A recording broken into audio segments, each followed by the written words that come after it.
Okay, here's the progress on the CNC upgrade. Got the panel buttons installed.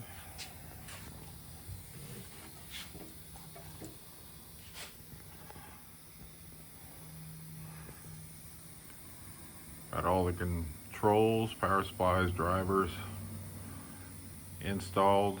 Just got to wire up the externals. And just CNC'd the holes for the aircraft carriers and laser engraved the ledgers on each one. And next is to install all the externals. Quite a bit of mess here. Got all the cables made up. And we'll be able to bench test pretty soon. Talk to y'all later.